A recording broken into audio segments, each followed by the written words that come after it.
For further analysis, I'm joined by Charles Fakroha. He's an investment banker and business analyst. Well, he's right here with me. Thank you for joining us.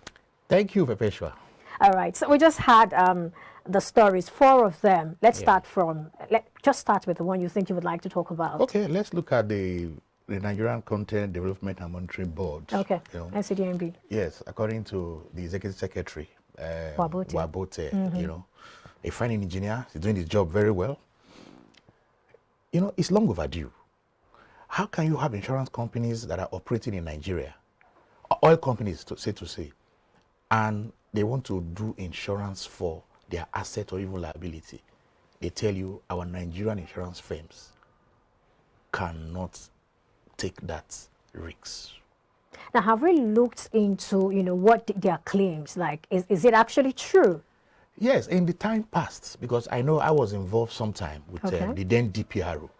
We needed to do some work with SPDC, and the DPRO now said we need to get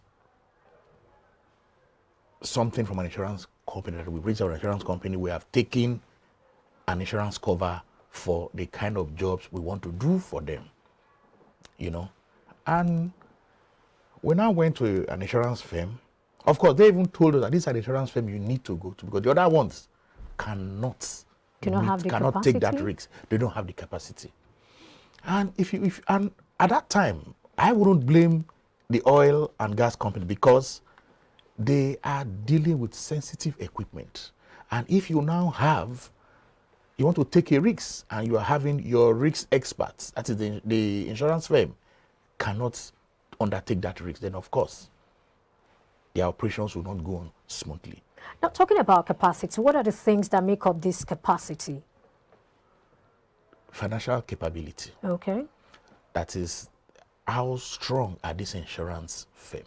To handle claims? To handle claims. Let's take when you talk about claims, you also look at the premium. I mean, maybe you need to reprice your premium or something, so that at the end of the day, you're able to accommodate the claim. I agree with you. Let me give you a typical example. Okay. Let's take a platform.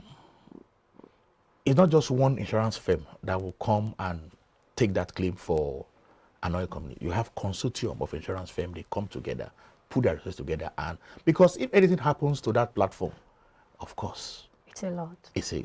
Just like insurance for aircraft, and we see when it happens. Before you know what. Do we have the capacity for that? Yeah, now? For now, yes, because of NICOM has come up with several strategies as to even classify the insurance firms. And we now see the top players, so they are now able.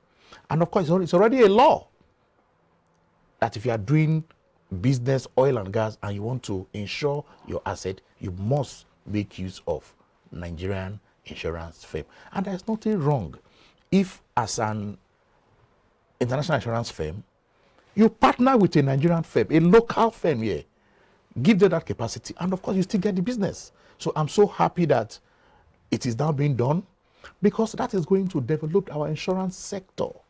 We're going to see a lot of jobs created in that sector. A lot of professional insurance experts will come out and will see that the oil and gas industry will also continue to maintain that pride in the Nigerian economy. All right, that's a good one coming from the NCDMB. Now, let's move on to the other stories. We're looking at the NCC report. Okay. Why I'm laughing is, I think we have tried. We've had over 20 years of mobile phones, and we've seen the development, and our infrastructure is also trying to catch up with, there's increase in subscribers and all that. But it's expected, complaints will come here and there. You can't say everything will go on smoothly. So I'm also happy with the NCC for saying, look, I am a subscriber. I have a problem. You should be able to resolve it within 30 days. But are there situations or instances really where these things linger for more than 30 days? Yes. What kind of challenges would I wouldn't know be? the technical issues involved, but at one point in time, NCC had to set up consumer parliament, where people will come there, the NCC officials will be there, the telecoms will be there, and of course the consumers, and people will see complaints that these consumers will be giving, and of course NCC will say, okay, the company will say we are going to resolve it, and at the end of it will not be resolved. That's why NCC is saying after 30 days, escalates. And even you as the telecom provider, if you know that you are not able to resolve a consumer's complaint, you can also advise the consumer to escalate it so that let NCC look at the problem and see what can be done. It might not be the fault right, of the Charles, telecom. Well, I will take a break now. When we return, Okay. we'll continue. Thank Yeah. you. We've been speaking with Charles Fakroha. We'll take a break now. When we return, we'll continue the conversation. Stay with us.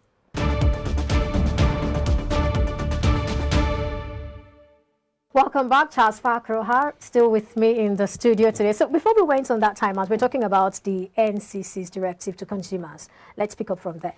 Yes, like I have said, it's a little bit funny, but I think with what NCC has done now, is going to improve the services of these telecom providers. If you can't resolve an issue for 30 days, of course, you should escalate to the commission and let the commission see what can be done. But I think the services has improved, but of course, with more subscribers, there are more challenges. So I would just advise the telecom providers to just abide with the NCC directive, because they are all stakeholders in telecommunication infrastructure in the country. So they must be at their best to ensure that telecommunication meets the objective in which our businesses will require to use them to improve our economic growth. All right, that's a good one. I would have thought that this is a given. If you're running a business and then you have consumers or customers, you want to satisfy them. Exactly. So why take so long before doing that? Yes, like I have said, some of these issues might not even be the fault of the telecom providers. So what? And that is why okay. NCC is saying, as long as you cannot resolve within 30 days, escalate. Let us now see what can be done. All right, that's a good one. Now let's move on to the report about the solid minerals import hitting 74% in 12 months. The first question I want to ask is, okay, I mean, the Minister of Mines and Steel Development was talking about the fact that we have 44 different types of minerals in commercial quantities. So if we have them in commercial quantities in over 500 locations, why are we importing the 74%? Is it that the ones we're importing are different from what we have in country?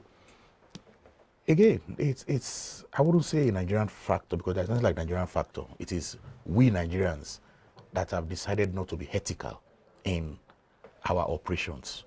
Looking at the oil and gas industry, you will see a lot of transparency in terms of when they want to license OML, OPL, and all that. Now, what is wrong if the government, through solid ministry, to come up with a strategy of let there be transparency? If a particular solid mineral is in a particular location, let the prospecting, the mining, the refining of that solid mineral be made transparent and, like you have said, institutionalized, so that we will see advanced technology being deployed. But what we see these days is just pockets of local miners trying to do one thing or the other. And when you do that, you cannot satisfy the demand of this solid mineral locally. And that is why, I mean, if I use a lot of solid mineral in my operations, of course, I will look elsewhere. Then also, like I've said, the quality of this solid mineral, they are raw. They are gotten from the earth. Just like crude oil, they need to go through a process. Do we have that technology here right now? What I see is the problem is the operators and, of course, the government trying to put this in a way that it sounds like a mystery. Look at gold mining in Zamfara. Up to today, I'm not sure it has been formalized. We need to deploy advanced technology. Now, why is that a challenge? I believe we have commissioners and we also have ministers in charge of these things. So what is the challenge there? That's where transparency comes in. Is it lack of capacity? Is it not having the knowledge of what to do with these solid minerals that we have in abundance? What exactly can we attribute this to? Even if you don't have the capacity can be learned. You can even partner with an international recognized solid mineral company. They will come, let these things be formalized. They will come and begin to prospect and mine these solid mineral, looking at standards and, of course, environmental impacts. All these I'm taking into consideration. So at the end of the day, so for me, I believe the government has to come on top of it. Transparency, ethical, and get the right expert. You can bring expert. In fact, we have companies who are all over the world looking for this solid mineral that we have in abundance in Nigeria. So why do we need to begin to import some of these things that we have here? Because they've not been processed to the right form that our industries will require them. So I think the Ministry of Solid Mineral, just like what the minister have said, is not just saying it. We want action. Partner with reputable international solid mineral companies, and they will come to them. Of course, we have some of them here illegally. That's the truth. And they mine some of these solid minerals, and they've... It has implications. There's socioeconomic, socioeconomic, even health implications. Yes. Because nobody is trying to regulate what they are doing. But we know that the Ministry of Solid Minerals are trying something, and we just believe that with the case study of Zamfara, the gold, a lot of noise making here and there, and I think there is some sanity in that sector, and we want that to be applied to other, especially in the Middle Belt. A lot of barite in Benue State, a lot of gypsum, gold somewhere in Elisha, and all that. All this should be done properly. If you had been a geography student, you will see that in every state of the Federation, there is one solid mineral. Look at Jos. When we were doing geography in secondary school, they will tell you Jos mining. In Jos, tin, that is where you mine, But today, where are the tin mines in Jos? They are no longer there. Why does it seem like the government isn't paying attention to this? Because the government does not have the political will to do it. What about the prospect? What this can offer us? What this can do for the nation? Isn't that something to be considered? Of course, it's something to be considered. That's why we're even talking about it, that look, we're talking of industrialization, industrial development, economic development. We need to develop our mineral resources. We have become so lazy because of oil and gas. It's just flowing. Very easy, just flowing. And we get all our money, all our revenues from there. As a country, it's only one product we are selling, where we can make more from this solid mineral and diversify the Nigerian economy. So it needs a government with the political will and, of course, the players to do the right thing. So international solid mineral companies will not want to come to a country where their laws and their guidelines as to what they do does not consider the environment. So it is the government that now needs to come up with the guidelines that if you are coming to mine this solid mineral, these are the things you need to do in terms of taking care of the environment, the corporate social responsibility of those companies, and of course, technology transfer. You need to train the locals too. What happened to our universities? They teach courses like earth science, geography, We should begin to build capacity in those areas. And where we don't have the capacity, we can invite them to come. And over time, we'll develop the expertise in prospecting and mining some of this solid mineral that will transform our economy to an industrial economy. All right, let's move on to the last story, talking about power generation. And Nigeria's capacity dipped by 70%. That's a lot. I mean, looking at that particular story, 70%. 70%. Well, I'm not that's surprised. combined. Combined. Looking at all the generating companies. I'm not surprised, and it's like somebody will say, power has been politicized. No, wait, let's even start with this. What's responsible for this dip? Why do we keep having it? Yes, the government will tell you the discos don't have the capacity, that they generate enough. But the discos, their infrastructure is not... But this is about the GENCOs. Now we're talking about... Yes, they have generated. So it is the discos now that is supposed to distribute. But they are telling you now that the discos, some of the infrastructure has collapsed. So you generate, you can't transmit, or you can't distribute. For me, I think it's just bulk passing. Everybody in that team that are involved are incompetent. It's as simple as that. Whether it is from the Minister of Power, how can you have a country of over 200 million people and look at what we are generating? Let me just quickly take that report. Latest data obtained from the Nigeria Industry Supply has revealed that there has been a dip in the combined generation capacity of Nigeria's 26 power plants by 70%. And according to the report, the capacity of the plants dropped from a total of 13,461 megawatts to 4,022 megawatts. That looks to me like it's the generation that dropped. Yes, it's the generation. That's okay, we have seen that it's the generation. Now, even that has been generated, does it still get to the final consumers? The next day, they will tell you vandals have destroyed some of the infrastructure, or they will tell you the grid has collapsed. For me, all these are just excuses. The average consumer... I feel we really need to begin to dig into these things. If a particular plant has the capacity to generate maybe 1,020, and then it's generating just 46. Just 46. We need to ask questions, and we need to have answers to those questions. And you have all the paraphernalia of operations in that power plant, and yet this is what they are generating. Accountability. People should be held responsible for that, and they've all been paid. They'll be paid their salaries and all that. But this is what they are generating. So you can see that it is a problem of incompetence, if you ask me. Incompetence. Because I don't want to believe that we don't have the technology involved. I still, we do have it. But what is the problem? Yes, you will say infrastructure. But for me, it's an issue of our values. If you run a firm, this is what you are supposed to generate, and you are generating less than that, of course. The owners, exactly, the owner should just fire you. Because, and if you are not giving concrete strategy as to improve or solve that problem, then you are not capable. You should go. Let those who are competent to come in. And if we know that, yes, let's agree, we don't even have the competence, then we should go outside the country and bring these engineers to come and do it for us. But the average Nigerian engineer you talk to about this power generation, if you see the beautiful explanation and everything you will get, you'll be wondering.